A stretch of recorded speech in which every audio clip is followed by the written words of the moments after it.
नमस्कार विद्यार्थी मित्रांनो. आपले समाज कल्याण, समाजकार्य, समाजशास्त्र, मानसशास्त्र आणि जी गृहपालसाठीची जी बॅच आपली आहे त्यामधला आपला बाल कल्याण हा पॉइंट आपल्याला आज बघायचा आहे. याच्यामध्ये बाल कल्याणाविषयीचे वेगवेगळे काय तरतुदी आहेत, कोणते कोणते वेगवेगळे कायदे त्याच्यासाठी आपण अंमलात आणलेले आहेत आणि कुठले कायदे आपण पास केलेले आहेत. त्याच्यासाठी बालक संरक्षण, बालकांचे हक्क, बालकांसाठीचे कायदे, त्यांच्यासाठीचं शिक्षण या संबंधितल्या सगळ्याच गोष्टी आज आपल्याला याच्यामध्ये चर्चेला घ्यायच्या आहेत. तर मित्रांनो, अतिशय महत्वाचा व्हिडिओ आहे.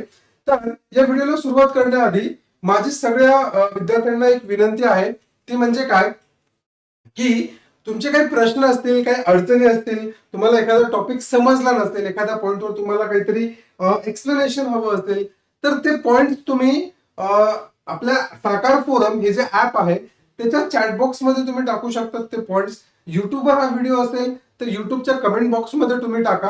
कारण आपल्याला आता इथून पुढचे जोपर्यंत एक्झाम होत नाही, सुट्ट्या वगैरेचा पिरियड गेल्यानंतर आता आपल्याला काय करायचंय, एव्हरी संडे, प्रत्येक संडेला काय करायचं, आपल्याला एक लाईव्ह लेक्चर घ्यायचंय.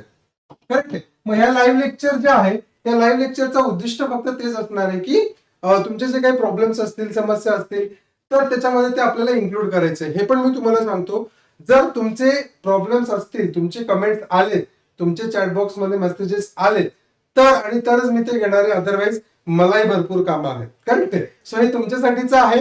जर तुम्हाला खरंच काही अडचणी असतील, काही समस्या असतील तर तुम्ही सांगा, ते आपण संडेच्या लेक्चर्स मध्ये आपण त्याच्यावर ते इन्क्लूड करत जाऊ. त्या टॉपिकला घेऊन आपण पूर्ण लेक्चर एक बनवू, काही हरकत नाही त्याच्यामध्ये. चला मित्रांनो, आजच्या लेक्चरला स्टार्ट करूया. यामध्ये बाल कल्याण हा अतिशय महत्वाचा टॉपिक आहे आपल्या याच्यामधला. तर यातला आपण जर बघितलं तर भारतीय राज्यघटनेतील उद्देश पत्रिका, करेक्ट, भारतीय राज्यघटनेतील उद्देश पत्रिका किंवा मूलभूत अधिकार किंवा मार्गदर्शक तत्व या सगळ्यांमध्ये बाल कल्याणासंबंधीची तरतूद करण्यात आलेली आहे. म्हणजे इथेच पहिला प्रश्न बनतो की बाल कल्याणाची तरतूद भारतीय राज्यघटनेच्या खालीलपैकी कुठल्या भागांमध्ये करण्यात आलेली आहे. आणि तुम्हाला पहिलं ऑप्शन आलं तुमचं, ते म्हणजे काय की एक उद्देश पत्रिका, दुसरा आहे मूलभूत अधिकार आणि तिसरा आहे मार्गदर्शक तत्व. करेक्ट आहे. आणि याच्यामधून तुम्हाला ऑप्शन येतील 2 and 3 ओनली. करेक्ट आहे. त्यानंतर 1 and 2 ओनली, त्यानंतर 1, 2 and 3 ओनली, बरोबर आहे, किंवा 1 ओनली, असे 4 ऑप्शन तुम्हाला बनतील कोणते तरी. आणि त्यावर मग तुम्हाला याचा आन्सर द्यायचा आहे. तर आन्सर काय याचं, उद्देश पत्रिका, मूलभूत अधिकार, मार्गदर्शक तत्व या सगळ्यांमध्ये कशाची तरतूद करण्यात आलेली आहे मित्रांनो, बाल कल्याणाची तरतूद करण्यात आलेली. कशाची तरतूद केली आहे, बाल कल्याणासंबंधीची तरतूद त्यात करण्यात आलेली आहे. त्यानंतर आपण जर बघितलं तर राज्यघटनेचं तिसरं प्रकरण, बरोबर, तिसरं प्रकरण काय आहे तर ते आहे मूलभूत अधिकार. म्हणजे याचा अर्थ पहिले दोन प्रकरण काय आहेत मित्रांनो, पहिला आहे राज्य आणि राज्य संबंधीचे जे पण काही चेंजेस असतील, म्हणजे स्टेट आणि युनियन टेरिटरी जे पण आहेत त्याच्या संबंधीच्या तरतुदी पहिल्याच्यामध्ये आहे, पहिल्या भागामध्ये. दुसऱ्या भागामध्ये जर आपण बघितलं तर नागरिकत्व संबंधीच्या तरतुदी आहेत. आणि तिसऱ्या भागापासून काय सुरुवात होते मित्रांनो, मूलभूत अधिकारांना सुरुवात होते. कशाला सुरुवात होते, मूलभूत अधिकारांना. या तिसऱ्या प्रकरणामध्ये मूलभूत अधिकार नमूद करण्यात आलेले आहेत. आणि यामध्ये मग स्त्रिया असतील किंवा मुलांचे शोषण, स्त्रिया किंवा बाल कल्याणातली मुलं असतील किंवा नॉर्मल आपली मुलं असतील, त्यांचं शोषण केलं जाऊ नये यासाठीच्या तरतुदी आहेत आणि त्या प्रत्येक आर्टिकल मध्ये दिलेल्या आहेत. पण त्या कुठल्या तरतुदी आहेत त्याच्यामध्ये सगळ्यात पहिले तर आर्टिकल 14 सांगितलेलं आहे. आर्टिकल 14 आपण अनेक वेळा चर्चा केली, त्यामुळे जास्त यावर मी बोलणार नाही. कायदा सर्वांसाठी समान असेल, सर्वांना कायद्यांचे समान संरक्षण मिळेल. ज्यावेळेस आपण समान म्हणतो त्याच्यामध्ये स्त्री कल्याण हा एक पॉईंट येऊन जातो, जो आपण ऑलरेडी डिस्कस केलेला आहे. त्याच्यामध्ये बालक, अपंग किंवा आपण त्याला आता दिव्यांग आपण असं म्हणतो त्यांना, त्या मुलांचे अधिकार, त्या मुलांच्या सगळ्या गोष्टी याच्यामध्ये येतात मित्रांनो, बरोबर.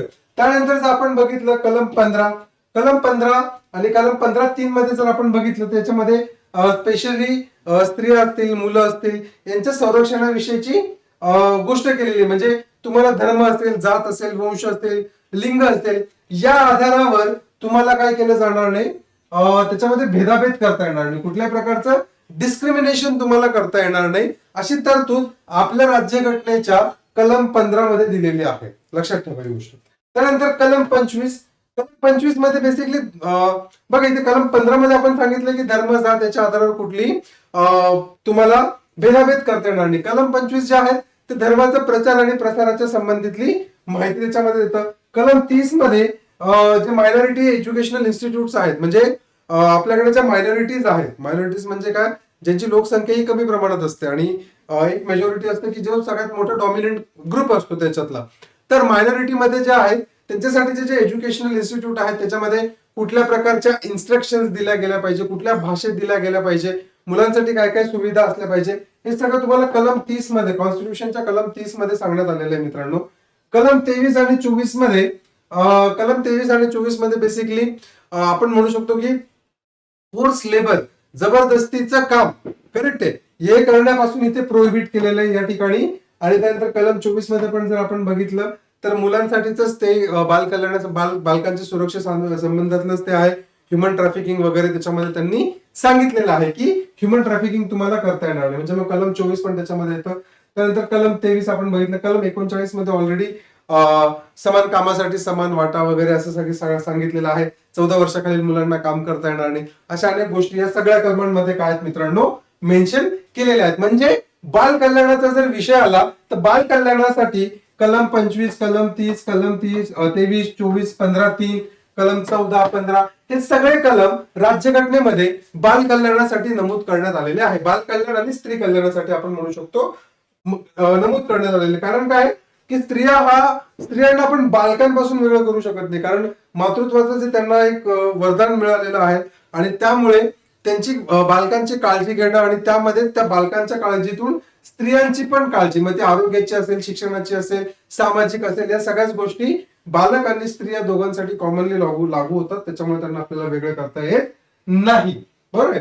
पुढचा पॉईंट आहे मित्रांनो मुलांचे अधिकार. या अधिकारांसंबंधात सगळ्यात पहिल्यांदा कधी बोलण्यात आलं तर सगळ्यात पहिल्यांदा संपूर्ण जगातील मुलांना त्यांचे नैसर्गिक अधिकार देण्यासाठी, काय देण्यासाठी, त्यांचे नॅचरल राईट्स जे त्यांना जन्मतः मिळणार आहेत ते देण्यासाठी 20 नोव्हेंबर 1989 साली संयुक्त राष्ट्रांच्या महासभेत, कुठे, संयुक्त राष्ट्रांच्या महासभेमध्ये मुलांच्या अधिकारांना मंजुरी देण्यात आली. कशाला मंजुरी देण्यात आली?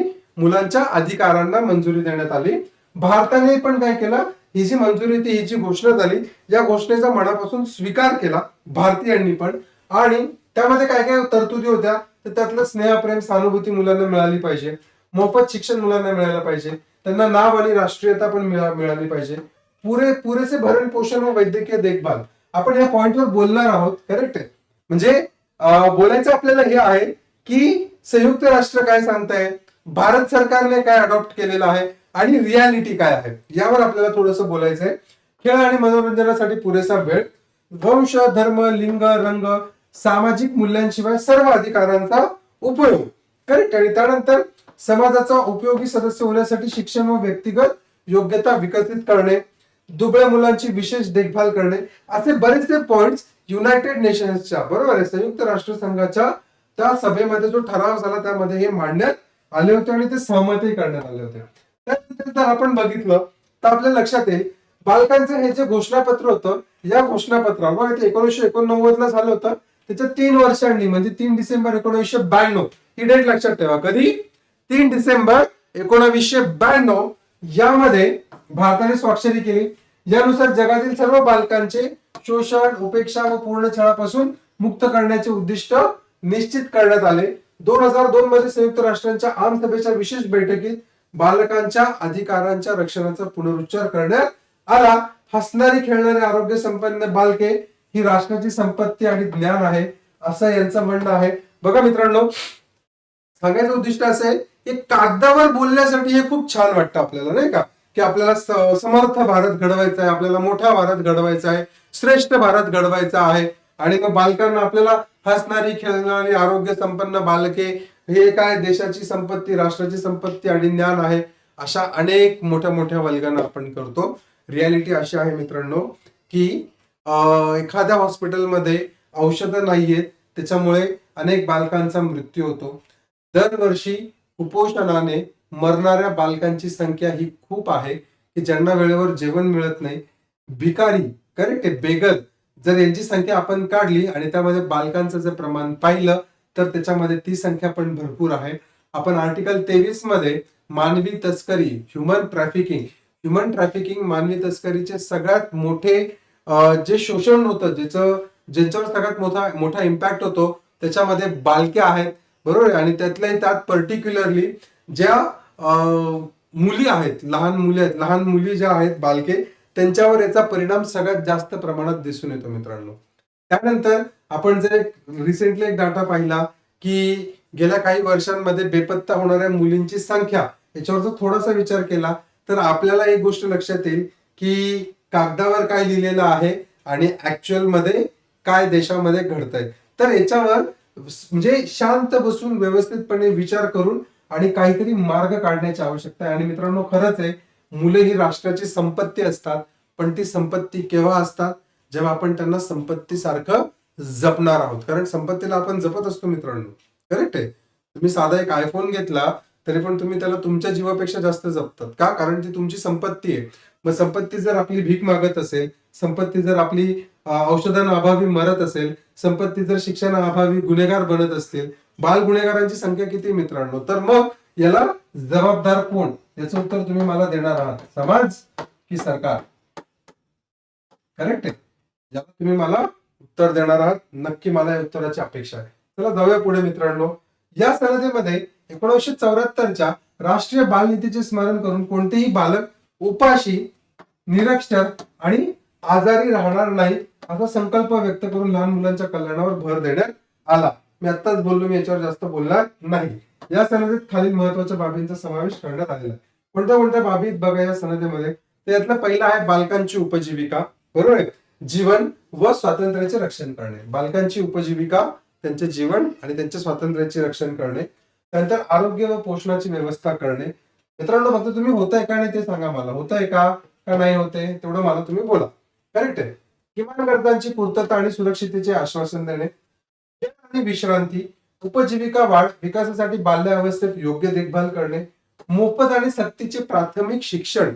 तरी सुद्धा आपण मोफत आणि सक्तीचे प्राथमिक शिक्षण दिलेले आहे. मोफत देतोय, सक्तीचं देतोय का माहित नाही, कारण अजूनही असे अनेक विद्यार्थी आहेत जे शिक्षणापासून काय मित्रांनो वंचित आहेत. अनेक असे आदिवासी ट्रायबल भागातले विद्यार्थी आहेत की जे अजून शिक्षणापासून लांब आहेत. अनेक असे SC ST कॅटेगरी मधले विद्यार्थी आहेत की जे अजून शिक्षणापासून लांब आहेत. मग आपण त्यांना मेन फोल्ड मध्ये आणण्यासाठी काय करतोय? फक्त गव्हर्नमेंट स्कीम लॉन्च करून होत नाही मित्रांनो, एक लक्षात ठेवा. सरकारकडे काय उत्तर आहे की याची आम्ही स्कीम बनवली. करेक्ट आहे. स्कीम मध्ये लाभ घेणाऱ्या लोकांची संख्या ही म्हणजे खूप कमी प्रमाणामध्ये असते. मग ती वाढवायची कशी, ती करायची कशी, त्याच्यासाठी आपल्याला विचार करणं गरजेचं आहे. आणि लेट्स सी काय काय होतंय बदल आपल्या देशामध्ये. त्यानंतर आर्थिक शोषण व सर्व प्रकारच्या शोषणापासून सुरक्षा आणि मुक्ती, हे पण त्या सनदेमध्ये सांगण्यात आलेलं आहे. मुलींचे संरक्षण, मुला-मुलींना सशक्त बनवणे, समानता अभिव्यक्ती संघटना बनविणे, शांततापूर्ण सभांचे आयोजन करणे. त्यानंतर कुटुंब कल्याण करणे. कुटुंब कल्याण म्हणजे काय की कुटुंब कल्याण मुलांच्या, आता काय होतं, तुम्ही जर एक बीपीएलच्या याच्या खाली कुटुंब जर बघितले, जी आपली गरिबी रेषा आहे त्याच्या खालचे जे कुटुंब बघितले, तर त्यामध्ये मुलांची संख्या पण जास्त असते. कोणाला 4 मुलं आहेत, कोणाला 5 मुले, कोणाला 6 मुलं आहेत. कारण काय होतं, शिक्षणाचा अभाव, परिस्थितीची जाण नसणे आणि त्यातून मग ती मुलांची संख्या वाढत जाते. त्यामुळे एका मुलाला आपण व्यवस्थित पोसू शकत नाही, एका मुलाचं आपण पालन पोषण भरण करू शकत नाही. तर 5-6 मुलांचं कसं होणं, मग त्यांना कुटुंब कल्याणाच्या संबंधित माहिती देणे आणि ते समजावून सांगणे हे आवश्यक पडतं मित्रांनो. त्यानंतर आई वडिलांची जबाबदारी निश्चित करणे. जी दुबळी मुलं आहेत, दुबळे म्हणण्याचा अर्थ काय की जे ज्याला आपण दिव्यांग म्हणतो, काही वेळेला नैसर्गिक पद्धतीनेच त्यांच्यामध्ये काहीतरी डिफॉर्मिटी येतात, काहीतरी कमी कमी येतात. कोणाचा हात नसतो, पाय नसतो, ऍक्सिडेंट मध्ये काय होतं, तापामुळे कोणाचे डोळे होतात, कोणाला अपंगत्व येतं. तर अशा सगळ्या प्रकारची जी मुलं आहेत त्यांचे संरक्षण करणे ही पण जबाबदारी आहे. दारिद्र्य रेषेखालील वंचित समुदायातील मुलांची देखभाल करणे, संरक्षण व कल्याण करणे, मुलांच्या विकासासाठी आवश्यक ती कार्यपद्धती विकसित करणे. ह्या अशा सगळ्या चांगल्या गोष्टी सनदेमध्ये आहेत. ऍक्च्युअल किती करतात हा वादाचा मुद्दा आहे आणि याच्यावर प्रत्येकाची मतांतरे असू शकतील.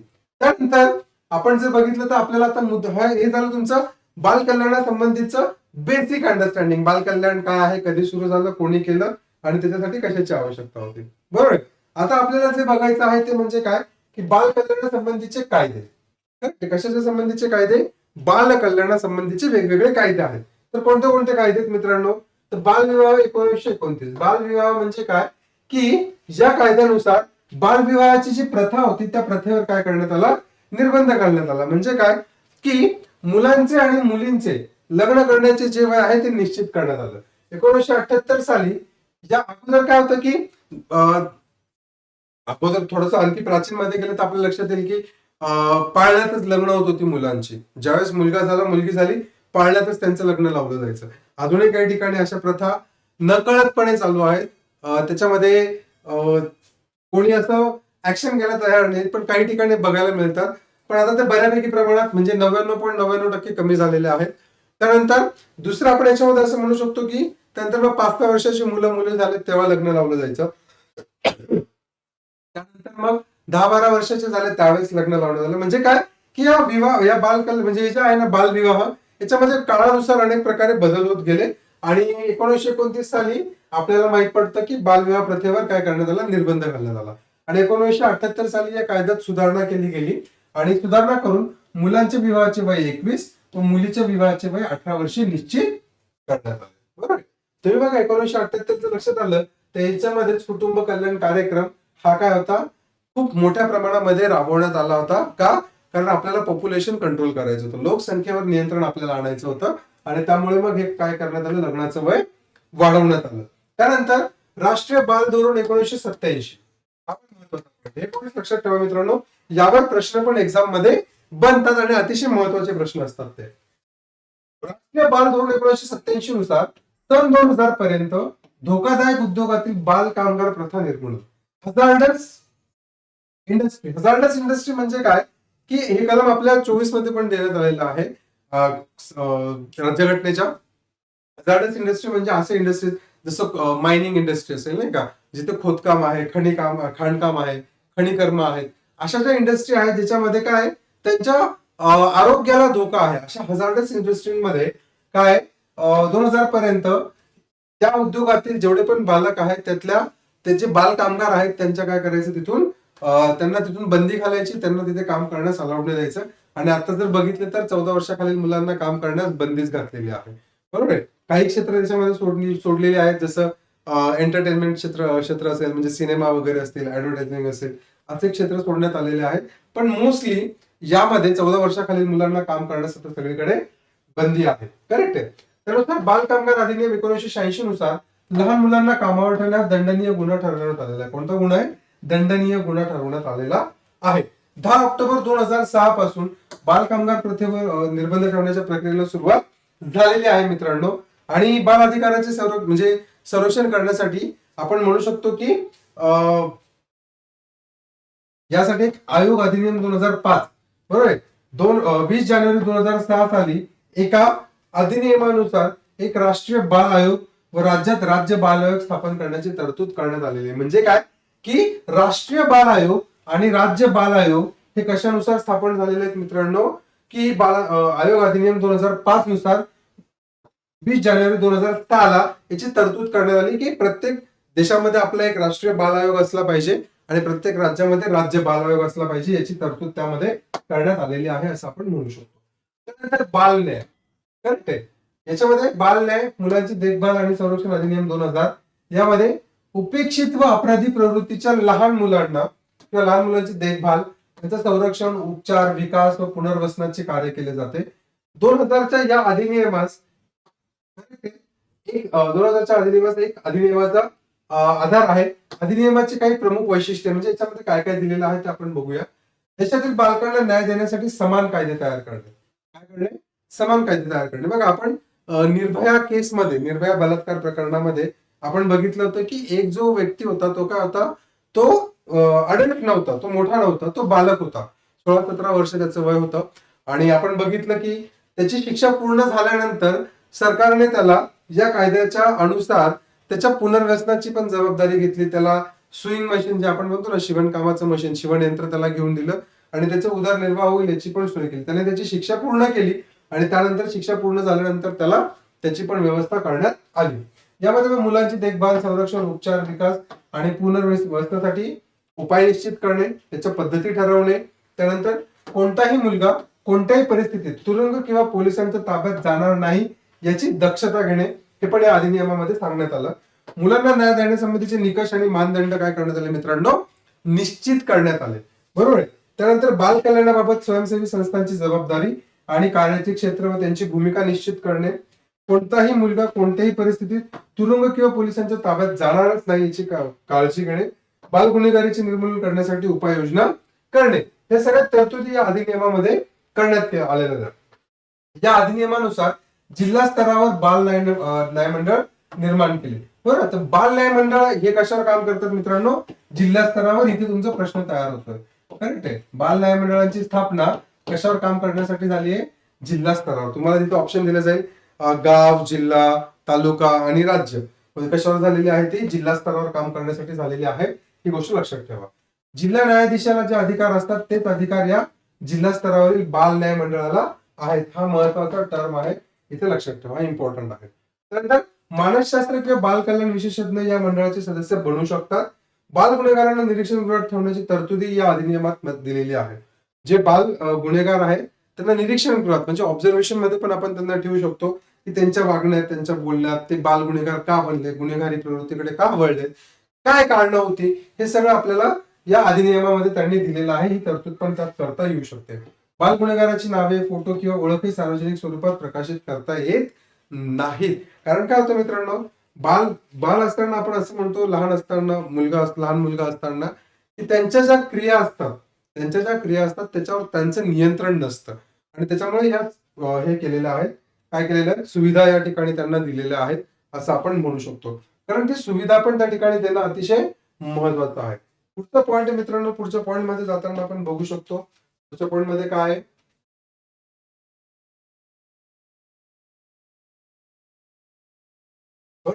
आपण केंद्रीय समाज कल्याण मंडळ बघितलं होतं. केंद्रीय समाज कल्याण मंत्रालयाकडून बाल कल्याणासाठी केली जाणारी कुठली कार्य? त्याच्यामध्ये पहिला आहे पोषाहार व बाल विकास विभाग त्यांचा आहे. दुसरा आहे सामाजिक सुरक्षा व विकलांग कल्याण विभाग आणि तिसरा आहे महिला कल्याण विभाग. हे तिघं पण कशाच्या अंडर काम करतात मित्रांनो? हे तिघं पण काम करतात केंद्रीय समाज कल्याण मंत्रालयाच्या. कशावर काम करतात? केंद्रीय समाज कल्याण मंत्रालयाच्या. यामध्ये पोषाहार व बाल विकास विभागाकडून बाल कल्याणाची कार्य केली जातात. बालकांसाठी निर्माण करण्यात आलेल्या 1974च्या राष्ट्रीय धोरणाची अंमलबजावणी करणे, बाल विकास सेवा, शिशु केंद्रांची निर्मिती, बाल कल्याण, राष्ट्रीय बालकोश, अरविंद बाल केंद्र, जागतिक बालक दिन साजरा करणे. मित्रांनो, तुम्हाला प्रश्न आहे जागतिक बालक दिन कधी असतो? मला हा कमेंट बॉक्स मध्ये किंवा चॅट बॉक्स मध्ये या प्रश्नाची उत्तरं पाहिजे. जागतिक बालक दिन कधी साजरा केला जातो? हा महत्वाचा प्रश्न असणार, लक्षात ठेवा. विशेष पोषक कार्यक्रम घेणे, बालवाडी पोषक कार्यक्रम. बालवाडीमध्ये तुम्हाला आठवत असेल की काही ग्रामीण भागांमध्ये पाव आणि सुगडी म्हणून एक प्रकार होता जो मुलांना दिला जायचा, ज्याच्यामध्ये त्यांचे जे न्यूट्रिशन्स आहेत, त्यांचं जे पोषण आहे याची काळजी त्याच्यामध्ये घेतली जात होती. त्यानंतर प्रशिक्षण केंद्र, विदेशी संस्थांमधील समन्वय, संयुक्त राष्ट्र बाल नीती, राष्ट्रीय जनसहयोग विकास संस्था, या सगळ्या गोष्टी या कशाच्या अंडर केल्या जातात मित्रांनो? केंद्रीय समाज कल्याण मंत्रालय यांच्याकडून या गोष्टी केल्या जातात. त्यानंतर बाल गुन्हेगारी निर्मूलन. जे बाल गुन्हेगार आहेत त्याच्या निर्मूलनासाठी काय काय कायदे आपण बघू शकतो किंवा काय काय कायदे बनवण्यात आलेले आहेत ते आपल्याला बघायचं आहे. एक आहे 1850चा कायदा. याच्यामध्ये 10 ते 18 वर्ष वयोगटातील मुला-मुलींना व्यवसाय शिक्षणाची तरतूद देण्यात आलेली आहे. किती? 10 ते 18 वर्ष वयोगट. इथं वयोगट लक्षात ठेवा फक्त, बरं का. 1850च्या कायद्यानुसार. 1897चा सुधारगृह कायदा. याच्यामध्ये 15 वर्षाखालील कोणत्याही बाल गुन्हेगाराला कमीत कमी 3 व जास्तीत जास्त 7 वर्षापर्यंत सुधारगृहात ठेवता येते. हे जे स्टेटमेंट्स आहेत, महत्वाचे स्टेटमेंट्स, हे प्रश्नार्थक स्वरूपाचे स्टेटमेंट आहे आणि अभ्यास करताना तुम्ही त्याचनुसार त्याचा अभ्यास करा. त्यानंतर गुन्हेगारी कार्यपद्धती संहिता कायदा. 15 वर्षाखालील बाल गुन्हेगारास शिक्षा झाली असेल तर हे वर्ष पण लक्षात ठेवा, कारण इथेच तुम्हाला कन्फ्युजन होऊ शकतो. 10 ते 18 वर्ष, 15 वर्ष ज्या बाल गुन्हेगाराला जर शिक्षा झालेली असेल तर त्यास तुरुंगात पाठविण्याऐवजी सुधारगृहात ठेवण्याचा आदेश देण्याचा अधिकार न्यायालयाला आहे. म्हणजे एखाद्या बालकाने जो 15 वर्षाचा खालचा आहे आणि त्याने एखादा गुन्हा केला आणि तो गुन्हा म्हणजे आपण म्हणू शकतो की तो क्षमायोग्य नसणार आहे, पण त्याला तुरुंगात पाठवण्याच्या ऐवजी त्याला कशात पाठवलं जाऊ शकतं? सुधारगृहात पाठवलं जाऊ शकतं. बघा, तुरुंग आणि सुधारगृह या दोघांची जी सोशोलॉजी आहे, याचं जे समाजशास्त्र आहे ते वेगळं आहे. तुरुंग म्हटलं म्हणजे काय की ते शिक्षेच्या स्वरूपात बघितलं जातं आणि सुधारगृह जर बघितलं तर त्याच्यामध्ये काय होतं, ते व्यक्तीचं जे व्यक्तिमत्व आहे त्यामध्ये सुधार घडवून आणणे यासाठी ते काम करत असतं. त्यामुळे 15 वर्षाखालील बाल गुन्हेगाराला जर शिक्षा झालेली असेल तर त्याला आपण काय करतो मित्रांनो, तुरुंगात पाठवण्याऐवजी सुधारगृहात पाठवत असतो. करेक्ट आहे. त्यानंतर बोस्टल स्कूल कायदा आहे. कायदे लक्षात ठेवा, अतिशय महत्वाचे कायदे आहेत. बोस्टल स्कूल कायदा आहे बाल गुन्हेगारात सुधारणा घडवून आणण्यासाठी व त्यांना चांगली वागणूक देण्यासाठी हा कायदा संमत करण्यात आलेला असून यात बाल गुन्हेगारांना ठेवून औद्योगिक प्रशिक्षण दिले जाते. करेक्ट आहे. कोणाला ठेवलं जातं? बाल गुन्हेगारांना. कशासाठी ठेवलं जातं? औद्योगिक प्रशिक्षण देण्यासाठी. कशासाठी ठेवलं जातं? की त्यांच्यामध्ये सुधारणा घडवून आणण्यासाठी. कोणता कायदा आहे? बोस्टल स्कूल कायदा. लक्षात आलं? बोस्टल स्कूल कायदा बाल गुन्हेगारांमध्ये सुधारणा घडवणे, त्यानंतर त्यांना औद्योगिक प्रशिक्षण देणे, याच्यासाठी हा कायदा काय केलाय मित्रांनो, संमत करण्यात आलेला. कीवर्ड लक्षात ठेवा, तुमच्या लक्षात राहील. त्यानंतर बाल कामगार प्रतिबंध कायदा 1938.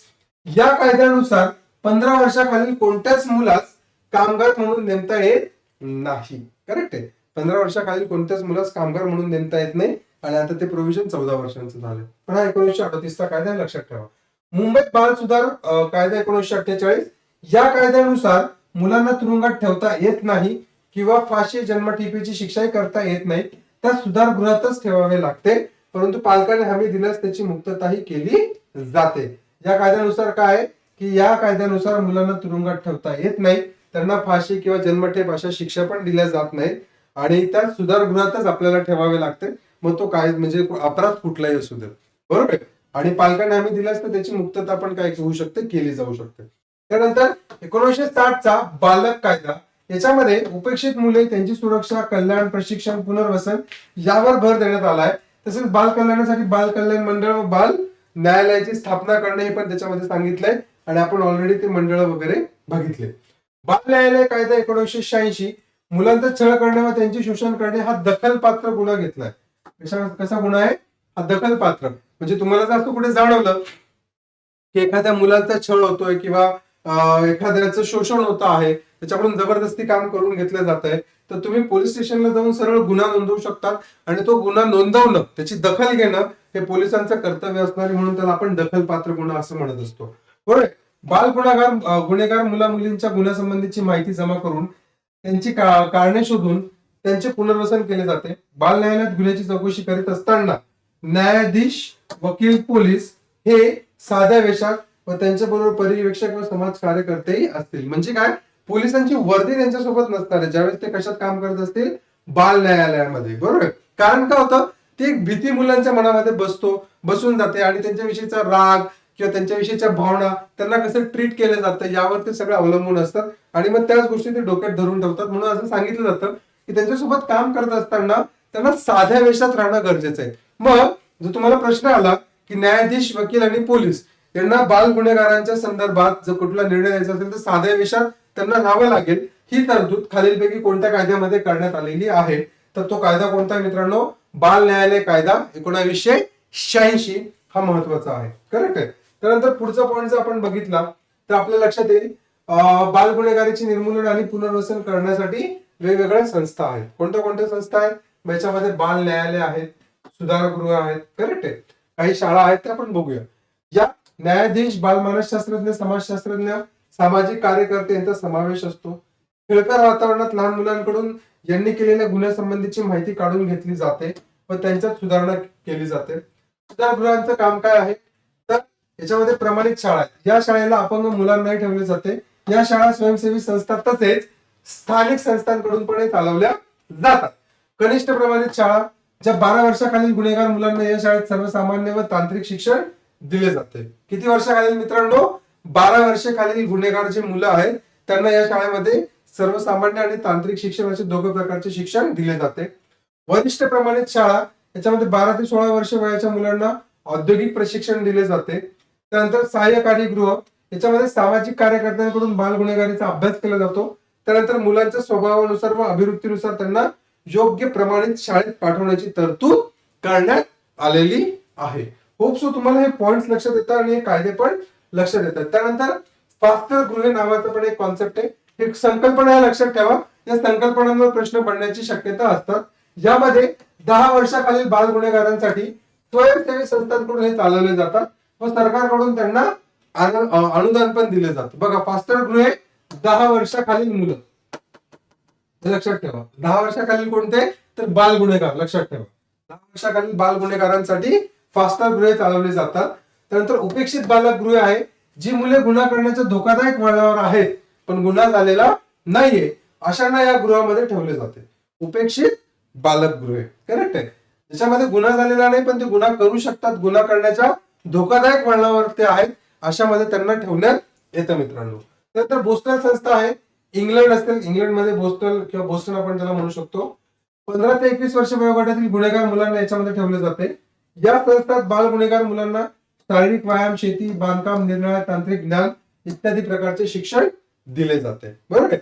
त्यानंतर परिवीक्षण नावाची एक संस्था ही आहे. बरोबर आहे. त्यामध्ये बाल व प्रौढ गुन्हेगारांना जे लागू असतं, गुन्हा करण्याची त्यांची पहिलीच वेळ असेल व चांगल्या वागणुकीची हमी दिल्यास त्यास सोडले जाते. परंतु त्यापूर्वी गुन्हेगार मुलांच्या नातेवाईकांना काही रक्कम जामीन म्हणून भरावी लागते व सरकारच्या काही अटी पण त्यांना काय कराव्या लागतात, मान्य कराव्या लागतात. त्याशिवाय त्यांना सोडण्यात येत नाही. बरोबर.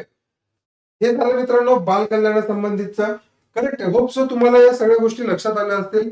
आणि रिक्वेस्ट आहे, हा व्हिडिओ युट्यूबला असेल तर तुम्ही यांना लाईक, शेअर, सबस्क्राईब करणार आहात हे सांगायची मला आवश्यकता वाटत नाही. भेटूया पुढच्या लेक्चरमध्ये. धन्यवाद मित्रांनो.